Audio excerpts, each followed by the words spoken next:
Welcome to Season 3 of the Guardians of Hope podcast. We are a community of parents, educators, health, legal, and tech experts dedicated to positively impacting children's lives. The thoughts and opinions of my guests are not my own. This is a platform for sharing. Welcome, everyone. What would you do if you discovered children in your community were sleeping on the floor? No bed, no mattress, just a blanket on cold, hard ground. Well, for Luke Mickelson, the answer was simple: build them beds. What started as a small project in his garage has grown into Sleep in Heavenly Peace, a national movement that has built and delivered tens of thousands of beds to children across the country who had nowhere safe and comfortable to sleep. Luke, welcome. Thanks so much for joining me today. Cynthia, thanks for having me. It's Yeah. great to be on, and it's great that you allowed me to use this, your platform and audience to share this message.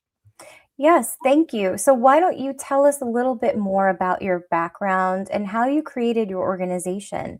You bet. Well, first of all, and I want everybody to remember, I'm just a farm kid from Idaho. I'm a simple Joe.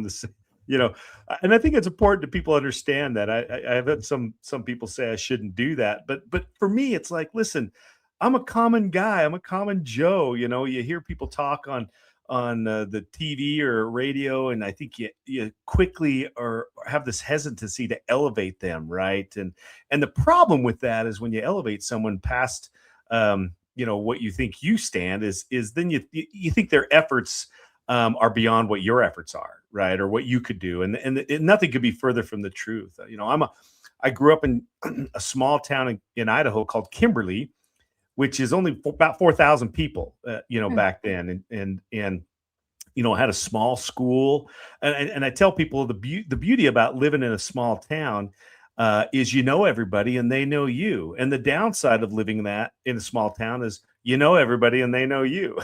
You just get to know everybody's problems and what they're dealing with, and that's to me it was how I was raised. I thought everybody cared about everybody and their problems, and when you see problems, you just, as a community that small, you just jumped in, and being a farm kid from Idaho, when you're stuck out in the field with a tractor or whatever, you didn't have anybody to help. You just had to figure it out. And that just was kind of the mentality I grew up in is you helped everybody. If someone's pulled off the side of the road, you pulled over and see if they need help, and I think that developed in me and developed in people in small town. I mean, it could develop anywhere, don't get me wrong, but for me, my small town helped me with that. And, and I grew up in a single parent home. My mom, and there was 5 kids, so I had 4 siblings, and I was the second to the youngest. So I had a lot of older siblings, and being in a single parent home, especially a mom that only had,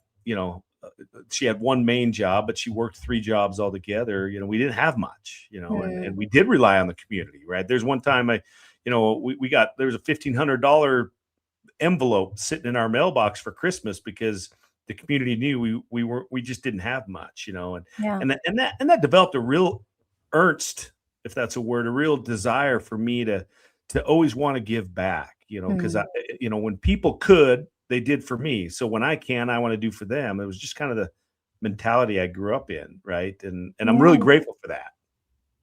That's wonderful, Luke. Thank you for sharing that. Now, I told you when I first met you, I didn't realize or had awareness of bedlessness, right? A lot of people don't have the idea that bedlessness is a real issue in their communities. Kids sleeping on the floor or, other areas because they don't have beds. They can't afford them. How did you first discover this problem? And what was the moment that you decided, I'm going to do something about this rather than, wow, that's really sad, and then move on with your life? Yeah. The irony of this child bedlessness, when I started using that word, there's a couple of people in our organization said, Luke, that's not even a real word, right? And you type it out in emails, and then, you get the red line under it all the time. That's the irony, is even bedlessness doesn't even know it's real. And the fact of the matter is, it's not a real word, but it is a major, real problem in our community. And back in 2012, in my small community, I was the same. I didn't know. And I had a full-time job. I had, a family, 3 kids. I was coaching. I was doing Mhm. everything right. I was serving in my church, and yet I this was all happening under my nose, like everybody. And where I came across child bedlessness was a pretty unique and specific way. I was in my church calling or service. They called it. It was what was called a young men's president, Mhm. right? So kind of like a youth pastor, if you will. So I was responsible for the spiritual and physical growth of the kids, the boys ages 12 to 17. Well, the church had adopted Boy Scouts as the activity arm of the church, and so basically, I was the leader of the Boy Scouts. Right, I wasn't the Boy Scoutmaster, but I had a small segment of the boys, older boys that I did, but I oversaw the whole program. Well, in this position, about every other week, we'd meet with other leaders in the church in meetings, and we'd talk about the community events. We'd talk about our individual responsibilities, and then we talk about people that we're helping in the community.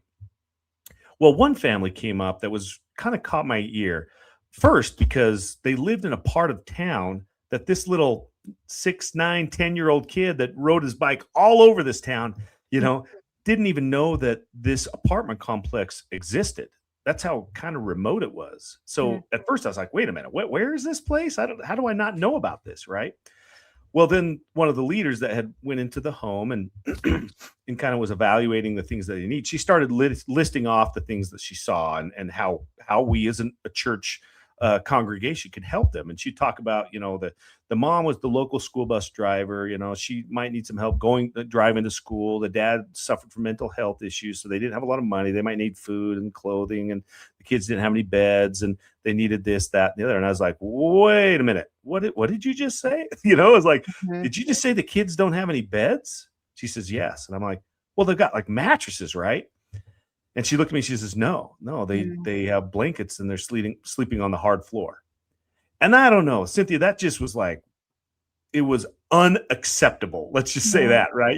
I almost got mad about the situation. And Mhm. and then I thought about my own kids. I thought, like, what would it be like for them to be on the floor day in and day out? It really hit me hard. And then I thought, and every leader over teenage kids nowadays has the same thought I do.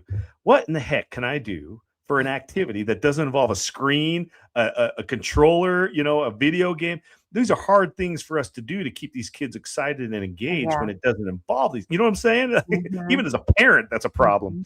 Mhm. And so I got really excited that, okay, here is a great opportunity, right? That I can get an Xbox controller out of these boys' hands and put a drill in it. We're going to teach them something. And I wasn't afraid of building stuff. I mean, I knew my way around a drill and a saw.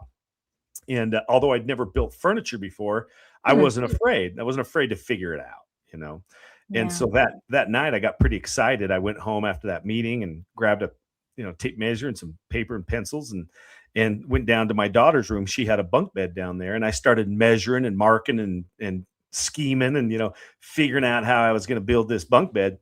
And then that Wednesday, Thursday, Friday, the Boy Scouts would come over at night, and we Mhm. we started building this bed, right? And the cool thing that happened was not only were the boys excited about the project, and who doesn't love working with power tools? I mean, it's just fun drilling into wood and hammering away, right?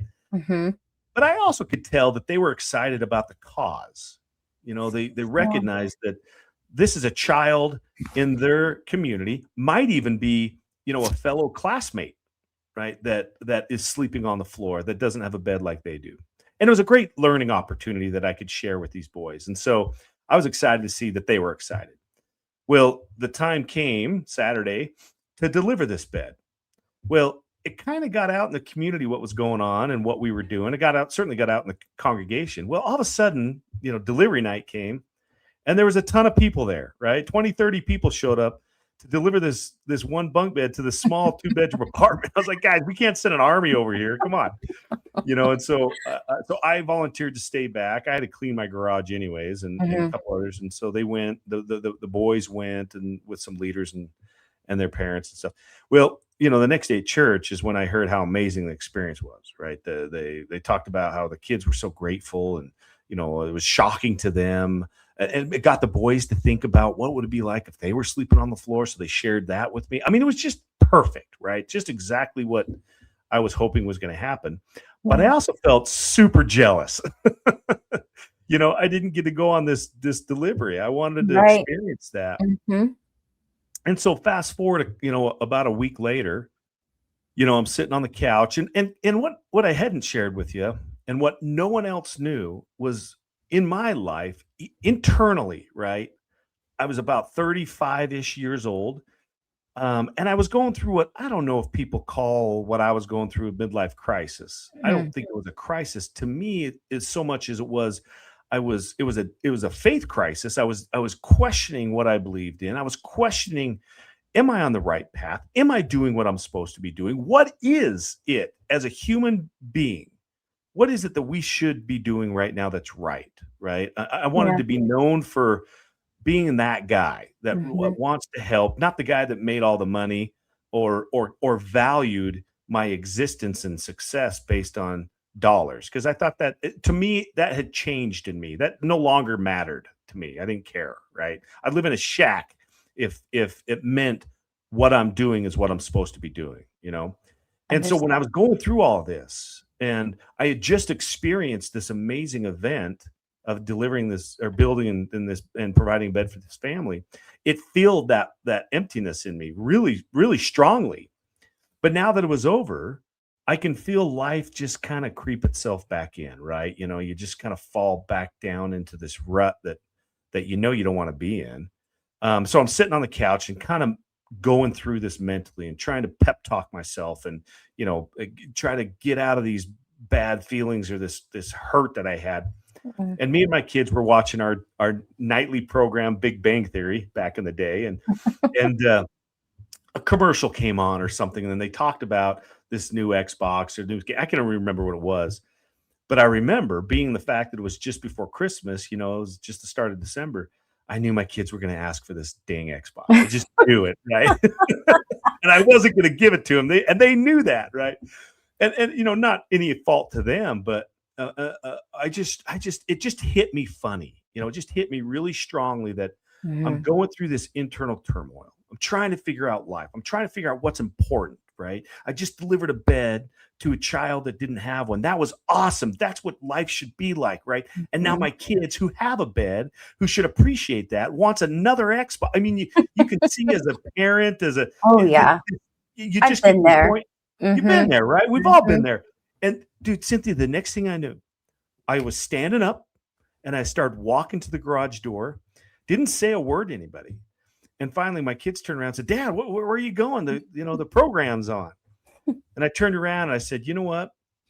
I got leftover wood. I'm going to build another bunk bed and you're going to come help me. I just wanted them to have the same experience the boys did, right? Of learning the fruits and the joys and the happiness that comes from thinking about someone else other than yourself, right? And supplying service to people. And I wanted them to appreciate the things they had. Like, for crying out loud, you have a bed, right? I mean, these kids don't have that. In fact, you got throw pillows, for crying out loud, And so I wanted this for them. And so we started. I got pictures of my daughter in her pink tutu out there hammering away, and my son in his Boise State jersey, his favorite shirt, drilling. It was just a great experience for us. A couple of 3 nights there, we built this second bunk bed. Well, the funny thing was I didn't know what to do with it. Like I didn't know child bedlessness was a problem. I solved it, right? The only child I knew, boom, done, piece of cake. Well, of course, we had this bed, and it was recommended to me. Well, why don't you throw it on one of those Facebook buy sell trade groups, right? Right. And I didn't have much experience with Facebook. I'd post some pictures of me catching some sturgeon, but that's about it. And so reluctantly, but I went ahead and put it on there, and I had no idea what to expect. Right? Again, child bedlessness wasn't an issue because it wasn't a problem I knew about. Well, a couple things happened. Not only did I start seeing and reading a lot of comments on this post I put, they were from people I'd never met before. Like, I didn't even know they existed, and as well as friends that I haven't talked to in 20 years, right? They were commenting, thanking me for my efforts, which was nice, but then they would talk about kids that they knew that were sleeping on the floor. And Hmm. there was a lot of them. That was shocking to me. And even more shocking was the second thing was the conditions that they were sleeping in, right? Hmm. Sleeping on cement floors. Cold in December in Idaho is not exactly a tropical place, you know. Yeah. They were sleeping on couch cushions that are sprawled out, or couches themselves, or two or three of them to the same bed. I mean, none of them had their own bed. It was just really uncomfortable situations. Hmm. And again, I was like, you got to, like, really? This is going on in my hometown, right? And some of the towns around me, I just had no clue.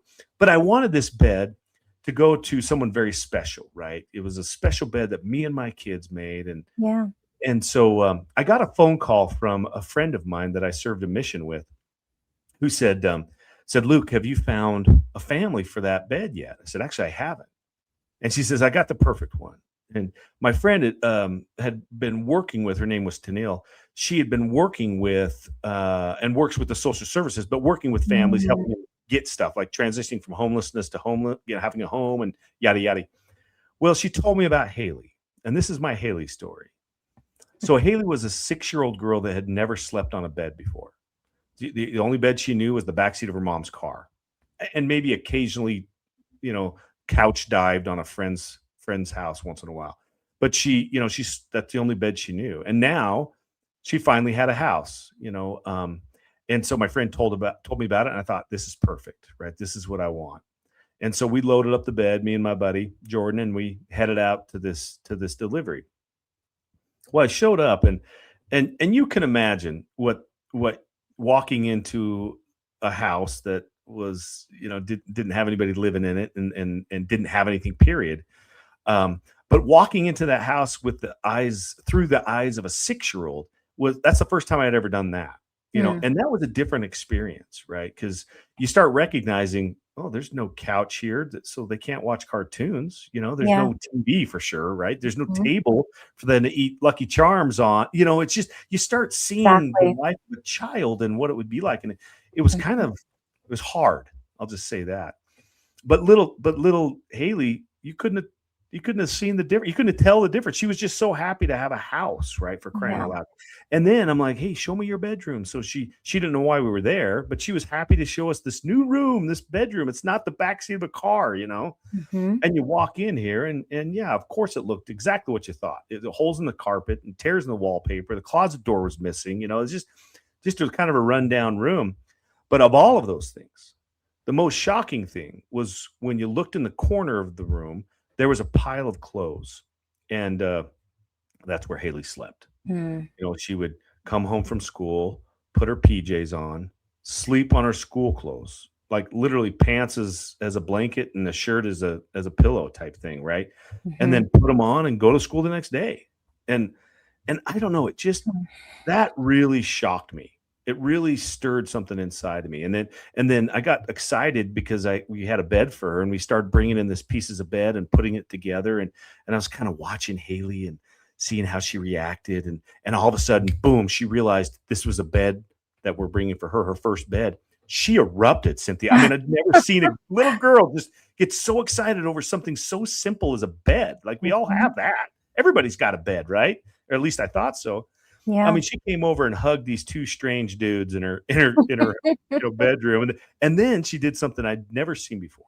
She went and hugged and kissed the bed like it was her mom. Oh.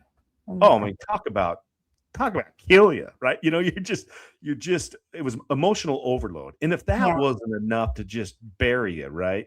I'm sitting on this couch with Haley talking about her, or not couch, her bed, talking about her new bed, and how she can play on it and don't jump on it, all that same stuff. But then you look up at mom here, and here's this single mom, Mhm. 6 years of tears just pouring down this poor lady's face. And being raised by a single mom, I knew what that meant. I'd Yeah. seen those tears before, right? And right then, Cynthia, I knew this is way more than just a bed. It's way more than just a good night's sleep, right? This is providing relief, right? From Yeah. guilt, from stress, from worry, for the mom, and then for the kid, child bedlessness. And I tell everybody, listen, if you would just stop for a minute, just slow down, put down what you're doing, just for 20 seconds with me and listen. What does child bedlessness, what does a bed or a good night's sleep do to a child? When you think about it physically, right? There's some Mhm. obvious answers, right? They're not getting a good night's sleep. They're waking up sore, which means they're waking up cranky and moody. They're going to school in this condition, which is in no good way of being ready to learn anything, right?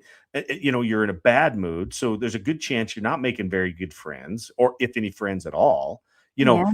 You talk to a teacher, they're pretty accurate in pinpointing these kids that possibly don't have beds because of these situations. They get terrible grades, right? It's horrible, and that's just kind of the physical side, physical effects, right? Then you talk about mentally. You know, these kids can't have sleepovers. They don't want other friends to come in their room. And when they Mhm. go to their friends' house, like I said, not only do they have a bed, they got throw pillows, for crying out loud, right? Yeah. And you can't help but think there's jealousy, which turns into resentment, which turns into, someone loves them, who loves me? I mean, psychologically, this is horrible, right? Yeah. And then you think, Cynthia, what happens when you and I have a bad day at work? When we have a bad day, period, or worse yet, when we're sick, when you got the flu, can you tell me what is the one place on the planet, literally on the planet, that you want to go and crawl into? Oh, definitely my bed. Yes. Exactly. We Mhm. all we're all that way. I speak all across the country Yeah. in nice hotels and convention centers. I still to this day haven't found one bed that I would rather sleep in that's not other than mine, right? Mhm. And it doesn't really necessarily have to do with comfort and softness and stuff like it's just a sanctuary, Yeah. and so that but these kids don't have that. They've got clothes, they've got couch cushions, or they just got a floor. Can you imagine having the flu and Yeah. sleeping on the floor? Oh my gosh, these are Well, all the effects of child bedlessness. yeah. Well, you painted a picture, and I feel like I'm not gonna get through this interview because I'm just gonna have to swallow tears throughout most of it, but I wanna highlight the amazing things that your organization does in terms of building community and also not only raising awareness of bedlessness, but bringing people together to Yeah, solve the issue, right? So yeah, I think one of the most powerful aspects of your organization is that you're actually you do team building, you have yeah, communities that come together that build for their neighbors, like you and your family and your mm, neighbors have done. Um, how does someone get involved in this and become a part of this yeah. solution? Hmm. Yeah. Thanks for asking. And you're right. We started building beds, and the more beds we built, the more kids we found out, or we heard, or we were told that we're in trouble, right? The Yeah. list grew, but something else grew that I did not expect. And that was there was millions of people now. I mean, back then there was hundreds of people, but now there are millions of people in our country, right? In our communities that want to give back. They want to help. They want to feel fulfilled. They want a meaning to service and so they just don't know how, right? They don't know. They haven't found that one niche, that itch that they got to scratch. They haven't found what it is that brings fulfillment and service in their life. And that's what I learned that Sleep and Emily Peace did. There was other later on down the road after I found the one charity that was doing this, other charities popped up. Well, this one charity I found, they had stopped building beds and they were just buying beds. And I thought about that. We could just buy beds and deliver a bought bed. Well, sometimes those beds are pretty crappy beds. Let's be real, right? But if we did that, we would miss out on the other amazing mission that I think we solve unintentionally, and that's we bring communities together, right? We Mhm. bring people that sense of fulfillment. If I can share real quick my Hank story, Yeah. you know, Yeah. when we started this a couple years down the road, we finally became a nonprofit, and more people are hearing about us. Well, I wanted to do a build that was outside of what we call a private build, where a corporation donates the $300 per bed. They want to build 30 beds or whatever with their employees, which is awesome. that's mostly what we do probably. But I wanted the public to be involved. And so I had a public build. I put it in the newspaper for the first time. Hey, come down. It's Saturday morning. It's January. It's a warehouse. It's going to be cold as heck. Sorry about that, but I was hoping we'd get a lot of people, and we did. And so I'm sitting here and greeting people coming in, getting ready for this build. And then in walks Hank. Now, Hank's like a 700-year-old guy. I mean, this guy's old, right? He's walking in. He's, my first thought was like, oh, no, man, this is guy. I don't want him to die on me, right? He was an old guy. But he had this grandpa smile. I mean, you looked at you and you just instantly loved this guy. And he was handing out these little cards to these volunteers that said something like, thank you for your service or something like on it. Clearly, this is not his first rodeo of volunteering his time, right? I remember thinking that. And well, when we were just about to start, Hank kind of wobbled over to me and he said, so you're the guy. And I said, well, I'm a guy, but sure, yeah. And he said, where do you need me? And my first thought is like, I need you to stay alive, number one. Let's not kill over in my first public build. And I said, well, tell me, Hank, what'd you do for a living? And he says, well, I was a carpenter for 40 years. And I'm like, okay. Wow. If there's one section of this build we can't screw up is cutting, right? And he probably knows his way around a saw, which he did. So I took him all the way to the very, very front of the train, which unfortunately was like the furthest away from the heater, by the way. But, he started, and I showed him what cuts we make and stuff. I only had to show the guy once because, I mean, he was on it, and he went to town, right? Well, the funny thing, Cynthia, when you're the only guy in the room that knows what's going on, that knows how to build beds. We got people that maybe have never touched a drill before in their life showing up, which is great. You don't need experience, but it does take a little bit of training and a little bit of question answering and all that. Well, and when you got 60 people like that, it consumes every ounce of thought you have in your brain. So 4 hours go by and it dawns on me, is Hank still alive? Like, I was worried about him. And so I turned around when I realized. I turned around and started heading back to the beginning of the train here. And here was Hank, still at the saw, covered in saw. I mean, his clothes were as white as his hair. And I couldn't apologize quick enough, right? I said, Hank, I am so sorry. I forgot about you. I just been busy, blah, blah, blah. And he turned to me and kind of wiped his face off. I remember the sawdust coming off his face. And he said, Luke, let me tell you something. And I was like, oh, crap. He's like, I have donated and volunteered at other organizations my whole life. He says, I have never shown up to an event. And in 5 minutes, I was put on a project and I couldn't leave. It was so important. And people were relying on me so much. I couldn't even go to the bathroom. I couldn't go get a glass of water. And I was like, I said, Hank, I'm sorry, man. I'm sorry. And he looked at me and he says, no, thank you. Oh, and right then, Cynthia, I kind of stepped back and it just dawned on me, right? I had spent so much effort trying to make the process of what we do easy for our volunteers because I wanted them to come back. And I thought that was important. I knew it was hard, but that's what I loved about it was it made me feel fulfilled. And I'm like, duh, Luke, certainly how I feel about it's got to be how everybody else does. And Hank taught me that lesson. So we have in SHP a saying, the happiest volunteer is the sweatiest and the dustiest, and it's so true. Hank taught me that when you want to take time out of your day to volunteer your time, especially on a cold Saturday morning in Idaho, oh yeah, you want to feel like you actually did something meaningful. You want to feel fulfilled. That doesn't come from easy work. That comes from knowing and feeling the work that you did. And that's what SHP does. And that's how communities can come together when you feel, when what you're doing brings a level of fulfillment that's hard to find, And so that's why when we put on build days and people schedule with us build days, that after the build day is done, they immediately schedule another one, or they can't wait for the next one. Not because it's easy work, not because the next day you don't feel it, because you do, right? But it's kind of like that feeling after a good workout and you're sore. That's what I was you're thinking. like, I am sore, but boy, I know that adrenaline, the hormone that you release after working out, not adrenaline, but you know what I mean. Well, dopamine and all those things that that you It feels feel. good. It Yeah. feels good, but there's something else that happens too. You can get those feelings and those emotions and whatnot, but what it helps you realize, and this is what Hank taught me, that he now gets the same feeling I do of his fingerprints went on every single one of those pieces of wood that, guess what, is now a bed for 20, 30 kids, right? Mhm. That is a sense of fulfillment that a community wants to feel, that someone in the community wants to feel. And we learned, and I knew this long, long time ago. If we were going to solve this pandemic called child bedlessness in our country, it's not going to be solved by some farm kid from Idaho.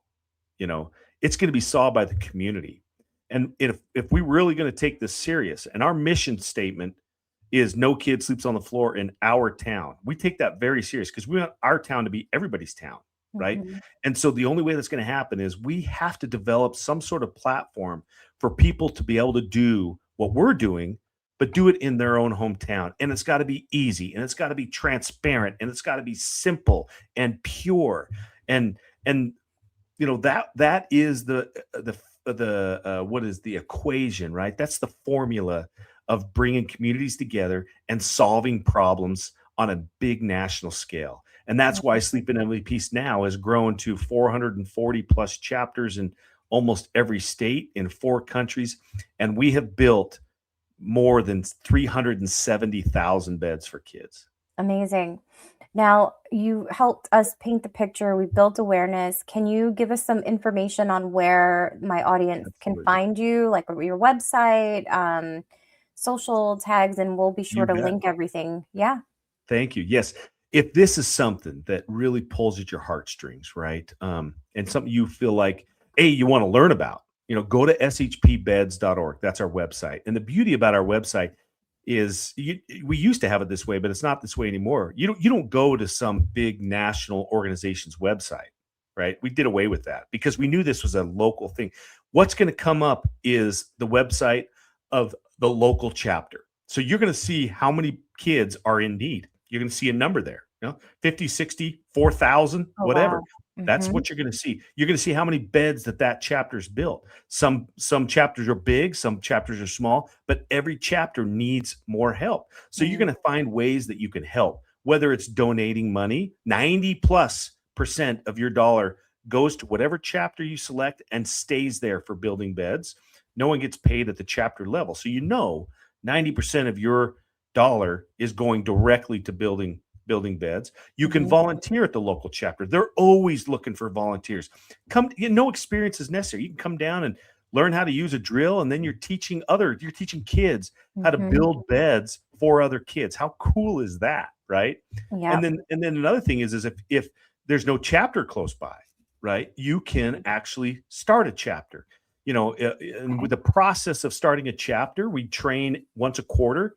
We actually fly you to Salt Lake City, Utah, where you learn with other people starting chapters. We put on about 50, 60 a year. So there's a lot of people that you kind of bond with and learn. Mhm. And we only lose 1 or 2 chapters a year. And that's mostly because they just close or people move or something like that. So Mhm. we have a very high success rate because we take it very personal that your success is our success. And we want you to be successful. We know how to be successful, right? So you can start a chapter, but the ultimate ask here, Cynthia, really is just help us raise awareness. Because Mhm. like you and everybody else I talked to, including this guy 12 years ago, well, now 14 years ago, I didn't know child bedlessness was a thing. Well, Luke, thank you so much for your time today. It's been a joy having you on and to talk about this. You're so passionate about what you do. So I appreciate your time. Thank you. Thanks for having me.